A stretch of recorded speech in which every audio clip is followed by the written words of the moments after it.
Welcome to Mennie Talks podcast, talking all business, entrepreneurship, property development, finance and investment. Bruce Mennie here, host of Mennie Talks. Got a fantastic guest with me today. Listening to some of the feedback that we've had from our listeners, you want some more people talking about property as we're in the property space ourselves.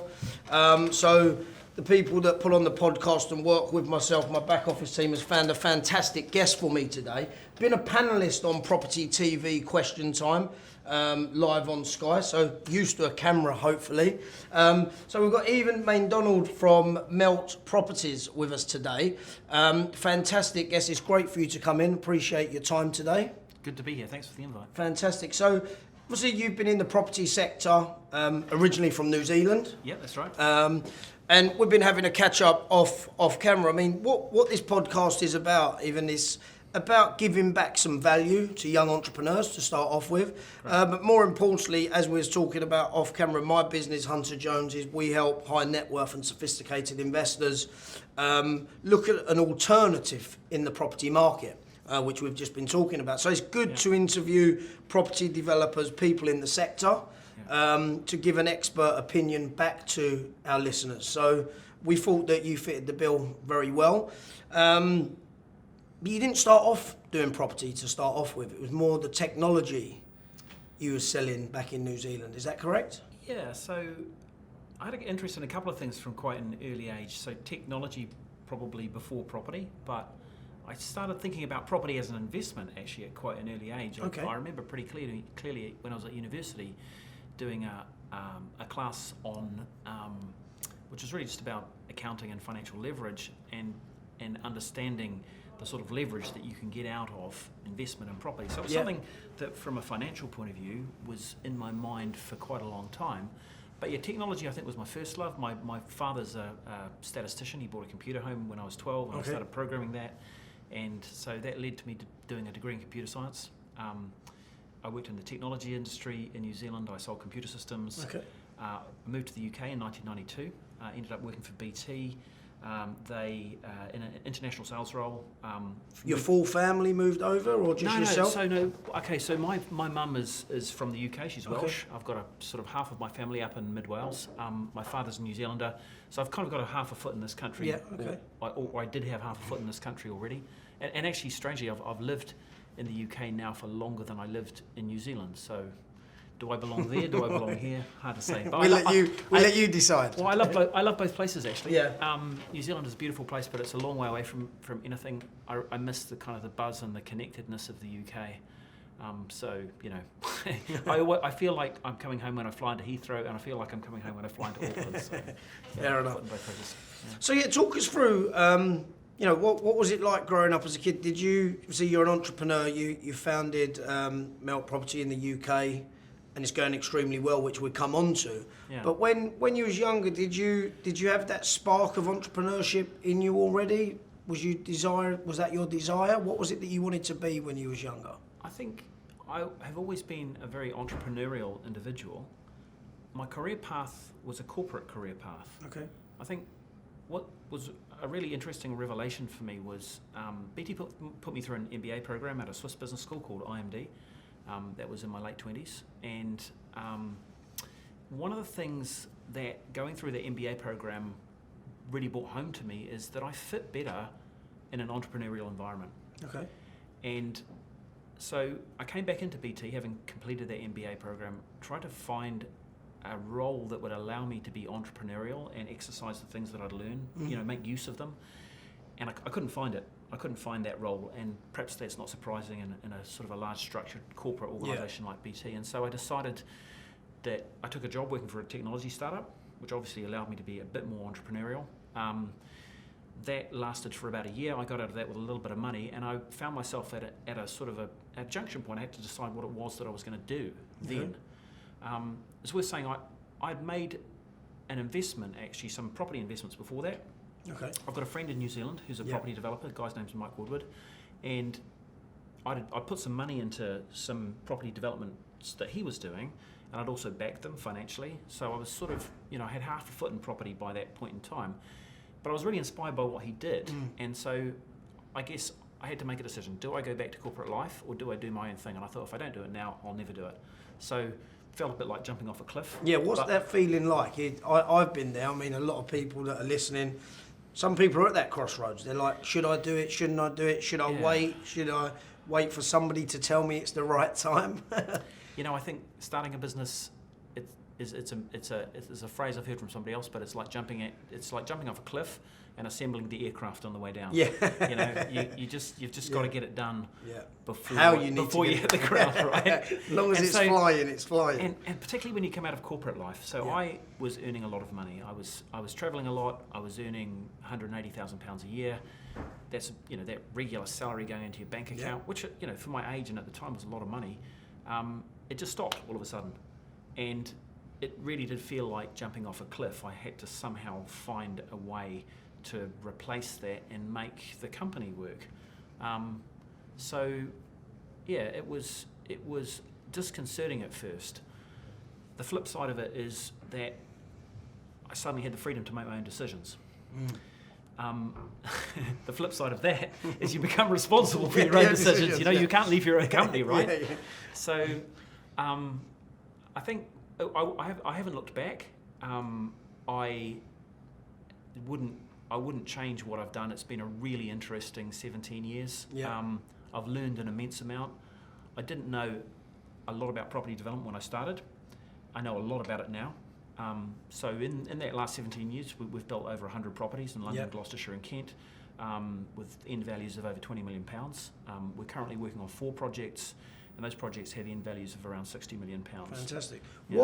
When you're now, obviously you said at the beginning to where you are now, you've learned a lot, which is fantastic. What separates, there's a lot of developers around, you know, what separates your developments from other developers or other developments that are in the marketplace, would you say? You mean in terms of the product that we built? Yeah, the end product. Yeah, so... Have you set a goal in your business plan? Is it aimed at a certain particular person, young professionals, or is it a mixed bag? Each development is different. Okay. And I think what we try and do when we do a development is we understand the market in the area of that particular site. Yeah. The product that we deliver differentiates itself from the mainstream housing developers in terms of the specification and finish. Okay. So we have a concept that we call design-led development, and that really is about optimising design for the people that will be living in that property. And so that's why we start with understanding who it is that's going to be living in that property, and we form the design around the profile of those people. So, for example, our development in Gloucester, there's a primary school behind it. There's a high school across the road. There's a Montessori school just down the road. So, you know, clearly that's going to be, and it's quite a big site with mostly detached houses. Clearly, that's going to be quite an attractive location for families. You know, houses with gardens. So, we've got a good feel for the sorts of people that are going to be moving into those properties. The design reflects that, without going to the details specifically what we're putting into those properties. But what we do is we spend a little bit more on finishes, but we make the houses firstly bespoke, but they look twice as good as our competitors' houses. So we're quite happy when Crest Nicholson or Barrett Homes come and start building down the road from us, because we know that our products in comparison to theirs are just going to look a lot better. A lot different. Yeah. And so we differentiate ourselves through design. Through design. Ultimately, yeah. And that design team, over 17 years, has it been tough to assemble the right team? I think we change who we work with. Yeah. And we work with different architects. On each different development? Not on each different development. When we find a good relationship, we tend to stick with it. Okay. But not every architect is right for every type of development. Okay. And so what we try and do is we match the professionals that we work with to the development that we're working on. We did a development in Hythe in Kent on the south coast, and the architect that we used for the design of that project was an architect called Guy Holloway. He's got a very strong reputation for contemporary design, particularly in Kent, but also now in London, really an up-and-coming architect. And the reason that we worked with Guy is because we wanted to deliver a development that was a statement in terms of design, but also something that fitted in and really complemented the local architecture. But I think the other thing is and we try and carry this philosophy through when we're looking at how we design developments. Yeah.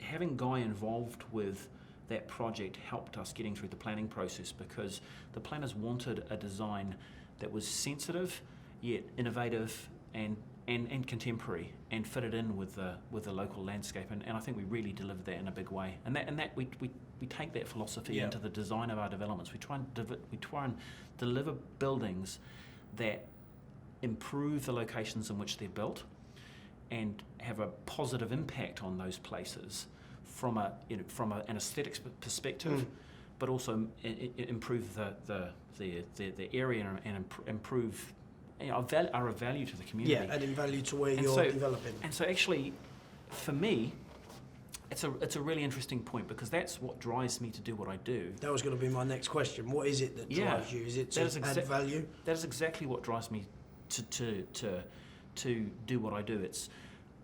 For me, it's all about being able to stand back and look at a development that we've completed and be proud of it. So I get this intangible sense of satisfaction when I stand back and I look at a development and I can be proud of it and see that it's made a positive contribution to the place that it's built in.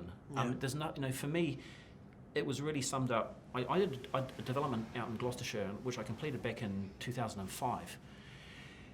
And I took the worst building in the street, and I turned it into the best building in the street. It was ugly and it was horrible. And when it was finished, it was beautiful. And to me, being able to stand back and look at that and say I was responsible for that just gives me a good feeling. Gives me a great sense of pride. Yeah. It makes me feel like I've changed the world in a positive way. Good. Yeah.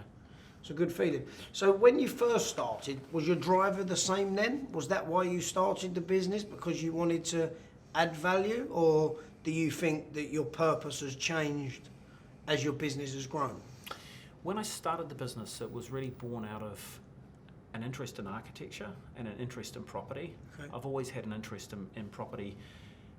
Actually, strangely, I'm really interested in historic properties, but I'm also really interested in contemporary properties.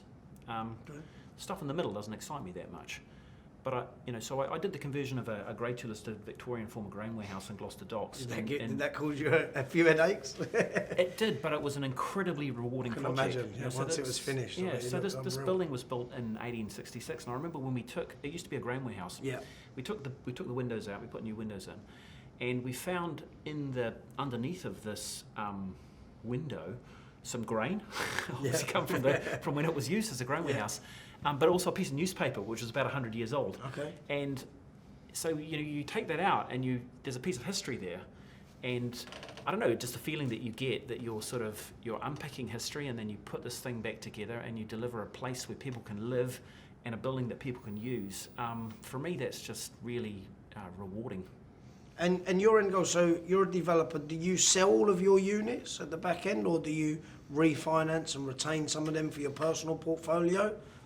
So it's a mixed strategy. I think development is the core business, and we do sell, I would say, 70 to 80% of the stuff that we build. Some developments in particular places where there's a good rental yield, we may just develop to keep. So we're doing a 10-unit development, and it's actually 10 residential units plus 2 commercial units in a place called Cinderford in Gloucestershire at the moment. Market's a bit slow there, the rental yield's good. We've already got about 25 properties in Cinderford, so it's easy for us to just put that into our rental property portfolio. So that one's a build-to-rent scheme. We have some investors in that scheme, and actually that works well for investors because there's a guaranteed exit at the end. We don't have to wait around for things to sell. The development in Gloucester, which is only half an hour's drive from there, is a completely different kettle of fish. They're larger detached units. Rental yield on those is not so good. It's a more attractive location from a sales point of view and for buyers. So yeah, that one we're selling. So it is a bit of a mix, but from the outset we pursued a deliberate strategy of not just property development, but property development and investment. Yeah. Because what we wanted to do was build up an income stream that gave us a hedge against the cycles of the development market. Because I was aware that at some point there would be a crash in the market. Yep. There always is. The market's cyclical. And so I think what we've tried to do is build resilience into our business by building different revenue streams so that if we can't do property development, we've got other things to fall back on in the meanwhile. So that's been an investment property portfolio, but we've also built up a short-term letting property portfolio, some serviced accommodation. And that philosophy, something that gives you an income. Yeah, and it's one of the reasons actually why we've brought investment into our business as well, Yeah. because that enables us to deleverage. It provides a bit of a hedge against the ups and downs of the market. Yeah, it's also another reason for geographical diversification. Well, that's what I was going to say, is how do you pick your sites when, because you said you've got some Kent, Surrey, Gloucestershire. Yeah, we've got nothing in Surrey at the moment. It's London, Gloucestershire and Kent. Okay. And that's a pretty tight focus. Yeah. We'll look at Who picked them? How did you come across? Me. Yeah. So we started in Gloucestershire. Yeah. And I suppose one of the things that we observed as we've been doing development in Gloucestershire is that the market moves in different cycles in different parts of the UK. And so, London might be on the up while Gloucestershire's down, and then vice versa. Yeah. And I guess if you've got a foot in each market, it enables you to buy when the market's flat in one place and be selling when the market's good in another. They don't generally move at the same speed. What tends to happen is London goes, it kind of, when London starts to cool off, it moves out to the regions. Yeah. And so the strategy of doing development in those three places was deliberate. What we try and do is we try and do developments that are less than an hour from where either where I am or one somebody that works for me lives, so that we can get to site very quickly. That's just just about efficiency. But I think coming back to this, so that's an element that's also about diversification. But the other thing that we've started to do is to look at more or to adopt more of a focus on commercial development rather than residential development. So historically our business has been mostly residential with a bit of commercial. Okay. Because the market in London is relatively flat at the moment, the development that we're doing in Kennington is primarily commercial led. Okay. And that's so that that's to give us a better security of exit. So we're not exposed to the ups and downs of the residential property market. Okay, and just talking about obviously the ups and downs of the market, we can't really finish up without talking about Brexit. Yeah. Has it affected your business? Yeah, I mean, there's no doubt that Brexit has had a calming effect on the markets. It's affected it in a negative way and a positive way. Brexit has created buying opportunities. Yep. The fact that it's been difficult for people to move sites on, the fact that the market is not so hot, has created an opportunity to buy sites. It's also at a good price. At a good price, yeah. It's also made some people nervous, and it's made investors nervous, and some people have just decided they want to stay out of the market. So everyone has a different view on what's going to happen. But I guess property is a long-term game, and if you're in it for long enough, if you take a long-term enough view, and you make sure that you're positioned to hold for a long enough period, then you're not going to be impacted by the short-term ups and downs of the market. My personal view is that when we get, on the assumption that we actually do get out of the EU, when we get out, we are likely to see some form of a rebound. Whatever happens, because people know what's going to happen. I think the other thing that's worth bearing in mind is people have the tendency to blame the current flatness of the London property market on Brexit, and while it's a factor, I think the stamp duty changes that the government and the tax changes for landlords that the government introduced about 3 years ago have had more of an impact. They've driven a lot of investors out of the market, certainly made it very unattractive to buy expensive property in London, and I don't think it's any coincidence that the top's come off the prime central London property market in such a big way. It's the confluence of those two factors. But for me, I think given that stamp duty effect is a one-off effect, and I think given that the uncertainty around Brexit is likely to be resolved fairly soon, I think we'll see a bit of a rebound once the Brexit veil is lifted. Yeah, and property investing can be a daunting experience if you've never done it before. Yeah. What kind of advice could you give to one or anybody that's looking to make an investment into the sector? What would you recommend doing before taking action? I would say research. Yeah. Take your time. Don't make an investment if you're not completely comfortable with it. And if you're not comfortable, you need to learn more. I think there are lots of different ways to invest in property. buy-to-let is less attractive than it used to be because, particularly for small landlords, because the government's made that unattractive. If you've got a volume of investment properties like we do, it's a slightly different situation because the tax changes affect landlords like us in a different sort of a way. But I think also be aware of the different types of investment opportunity there are. It doesn't have to be a direct investment in your own property. You can invest in crowd-funded opportunities, and we offer investors the opportunity to invest in our development projects. That enables them to access the returns that were only really previously available to large-scale or to people who had millions of pounds to deploy. Yeah. So I think the way that finance has changed is democratising the ability of people to invest in property and to invest in property developments. There are many more options out there than there used to be. But I think the key to it is understanding what's available and understanding what you are comfortable with. But I think the advice I would give to anybody who's considering doing that is spread your risk. Don't put all your eggs in one basket. Spread your investment over higher risk things, lower risk things. Different stuff, different ways of investing in property. I think that's a basic because you don't want to have all your eggs in one basket. If one investment goes wrong, you could end up losing all your money. You don't want to do that. You want to spread it across lots of things. Make sure you're comfortable and make sure that you're that you know what it is that you're getting into. Correct. Some great advice there for people that are listening. Spread your risk. It's always the best option. There's a lot of different avenues out there to make investments, whether it be property or other opportunities that you're looking at. Make sure you do your due diligence. Speak to experts. Speak to people that have been there and done it before. Yeah, and I think the other thing that's worth saying, Reece, is I'm teaching you to suck eggs when I say this, but I'm sure it'll resonate with some people listening. Look at what the security is behind whatever it is that you're investing in. Look at the track record of the people who are doing it. Look at how much experience they have. Look at whether they've done it before. And look at how your investment is actually secured. What's actually sitting behind that. What assets you've got if there is a problem. Yeah, because exactly.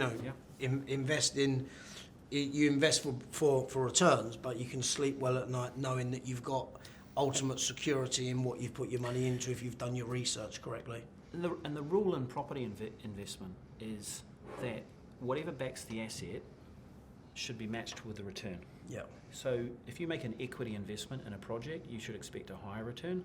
If it's a debt investment and it's secured by, say, a first charge over a property, you expect a lower return. What you wouldn't want is you don't want a low return without the security behind it. And you won't find a high return without solid security behind. You won't find a high return unless the security behind it maybe is not as strong as, say, a first charge. Correct. So the two should match. High return is matched with maybe slightly less strong security, lower return, stronger security. I think the main thing there, the main benefit is always check what the security is. Make sure that there is always underlying security. The risk and the reward should match. Yeah, definitely. Okay, well look, couple of more things I just want to run through before we finish up. You've been on Property TV. Yeah, do a lot of that. Yeah. You like the camera? Yeah, I do. How did that come about? So I started doing. I did a program they did in 2018 called 18 for 2018. Okay. So they did a profile of 18 property developers that were up and coming in 2018. That really kicked me off. I then started doing stuff on Property TV Question Time. That's more sort of general property based. I'm more of an expert in property development. Okay. I mean, I know about property. I say more of it. I'm more interested in property development, and I know more about property development. So then I started doing something with them called Property Developers Question Time, and that's a more developer-focused Sounds program. Interesting. That led into me doing some stuff on my own YouTube channel. It's called The Main Thing. We'll be turning that into a podcast as well. I'm going to need to interview you. Lovely. I look forward to